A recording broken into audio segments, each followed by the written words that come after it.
We interrupt your regular stream of insurance commercials to bring you the following creepy not quite cheapies with Dr. Lady.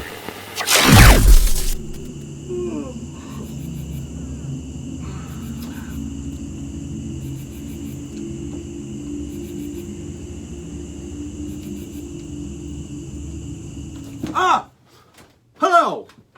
Welcome to Creepy Cheapies. Since you're already here, come on into the library and let's have a look at another horrifying mask. You know, kids, way back in 2026, if you were alive that far back in time, you might remember that a lot of the masks came out late that year, and in order to keep Creepy Cheapies rolling, because so many humans really wanted me to, even during a dry spell in terms of masks, because the masks are all coming out late these days, I started covering a few masks of my own, which was suggested by other people.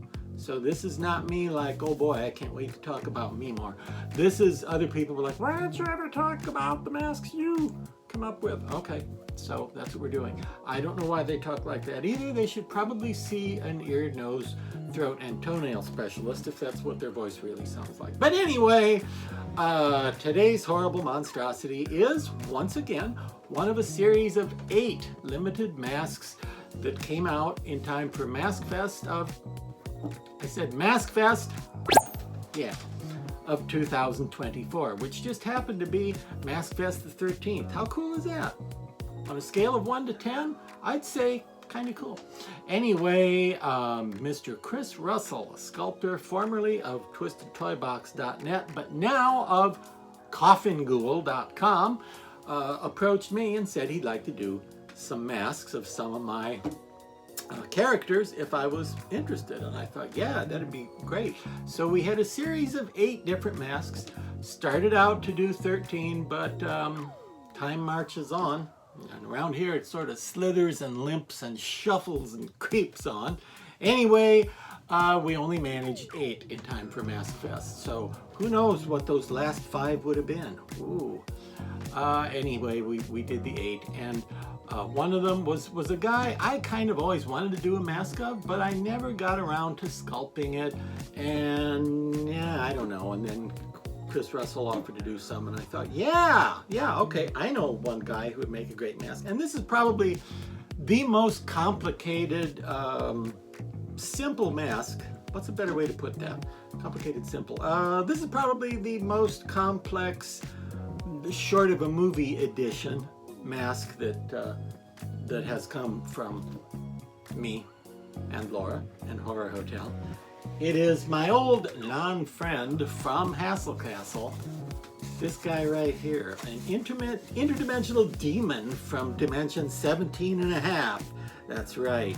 Watch out for this guy. It's Thnargol the Unreasonable. Now, Thnargol the Unreasonable did come from an alternate dimension as part of the Hassle Castle lore. But, you know, today in the year 2048, there are a lot of movies and TV shows and cartoons about alternate universes and parallel dimensions, and there's a lot of jokes about that, and everybody knows about that. But when I came up with this character was about 1980, so that was a long time ago, and at the time I was ahead of the curve on that alternate dimension thing. But anyway, Thnargol here was a very bad guy who it was hoped would not escape dimension 17 and a half and get into the world in which you live, or the world in which Scroobius and his friends live, because he's nothing but trouble.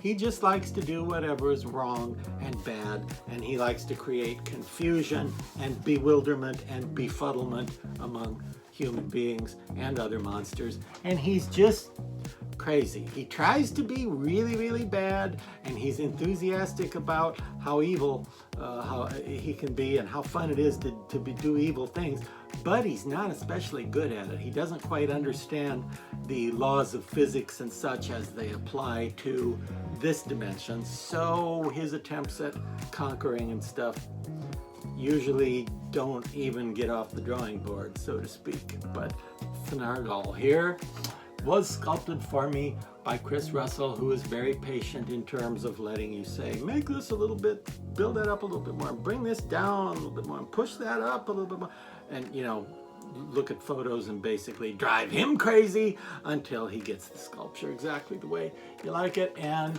he really has an eye for this sort of combination horror fantasy, kind of a slightly comical edge to it, kind of a slightly funny but still creepy, and still makes a good mask. And let me just show you Thnargol from one of my comic books, and I don't know if you've seen this one. Maybe you can see the title of this one. It actually says, the title of it is The Hassel Castle, Not Particularly Graphic Nor Novel. Yeah, that's what I called it. But I know Thnargol was in this one. Let me see if I can find a picture of him. He's not in it a whole lot because, you know, as I said, he's trying to get through from the other dimension. And oh, here he is. There's some Thnargol.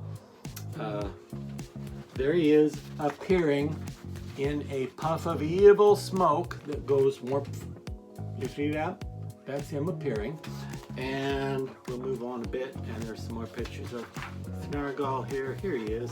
Okay, like right there, you can see Thnargol, and here and there. He's got that one bad eye, and he wears that ratty old burlappy robe. And like that, you can see kind of what he looks like in the comics that are drawn and written by me. Now, in order to make it really seem like Thnargol and make it really deluxe, this MASKFest edition from 2024 was not only cast in really high quality latex, RD407, the best latex. Yeah, it is. It's the best latex. Yeah.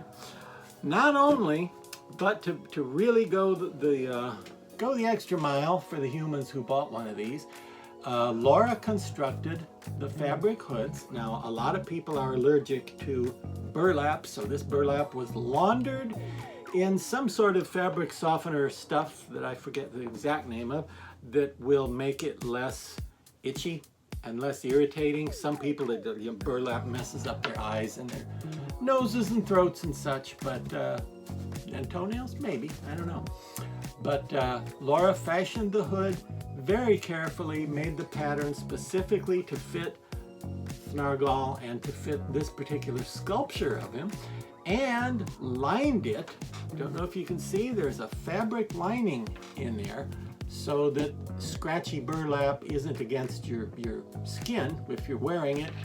And because burlap tends to be a little bit translucent, a little bit allows you to see through it just a little bit. Well, if you line it, then it just looks like a nice solid brown. And even if you're standing, you know, with the sun shining behind you, people won't see any light peeking through, showing the color of your skin or hair or anything like that. Okay.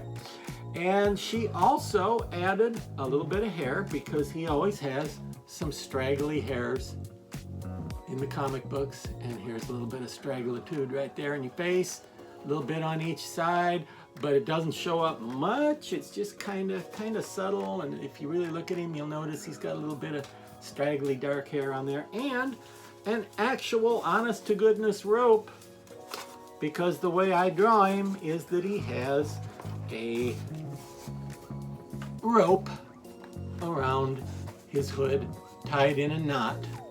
And Laura actually constructed these from real rope, but it's a nice soft rope, okay? And you can actually tie it or untie it. And you can actually, in addition to that, you can snap or unsnap the hood together, because the hood opens up and there's a little snap to hold it together at the bottom, and then you can snap it, and then you can, you know, do whatever you want with the rope. Have it hanging, or tie it in a knot, or tie it in a bow, or whatever you like for the rope thing.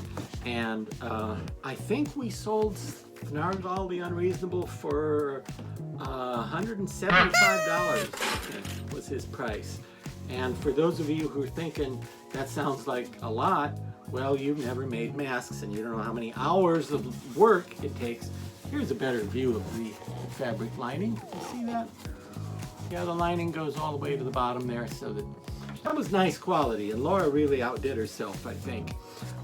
Really knocked it out of the graveyard on this guy. Obviously, if you were going to wear him, the best thing to wear would be a brown robe, hopefully burlap or something very similar to this, if not identical. Something close to that, so it sort of all blends together and looks like he's wearing a hooded robe, because that's what he wears in the comics. And as another interesting Thnargol related note, the way I draw him, I don't know if you can see there, the way I draw him is he has hands with 2 fingers, okay, and sharp nails on them. Well, look what I have here. It's Thnargol hands. And if you think these look familiar, let me tell you the story on these. These are actually Death Studios demon hands, or demon claws. And for Christmas 2025, Laura, that's my wife, you know Laura, right? Yeah. Remember Laura? She's the one that does all the hair and yeah. She got me a pair of these as one of my Christmas presents, unpainted, from Jeff Death at Death Studios. And I painted them to match the mask. So if I ever have an excuse to dress up as Thnargol the Unreasonable, or make a life-size mannequin figure of him, if I ever have a reason to do that, I'll have hands ready to go. I'll just need to find that brown robe to go with him, and see, I'll be all set. So if we ever do release more Thnargols, or if you're one of the people who got one of the 13 from the MaskFest edition, I can recommend check the Death Studios site and see if you can get a pair of these. And if Jeff doesn't have this color paint, like I said, Laura gave me these unpainted and I painted them myself, because I still had the same exact batch of paint, because I had a ton of it that I used to do the masks. So they're a perfect match, you see. I'll paint them for you if you want, if you pay me. Not for free, I won't. Come on, it takes a long time. But anyway, I thought you might like to see, just as a little bonus content, the Thnargol hands. At the moment, there's only one pair of Thnargol hands, and I wish I had an excuse to do a figure of him and use those. But anyway, I'm going to let you go for the moment, and let's stay in touch. Let's meet back here in 1 week and see if there's any commercially produced mask by next week, or if I'm resorting to talking about one of my own characters again. We'll see.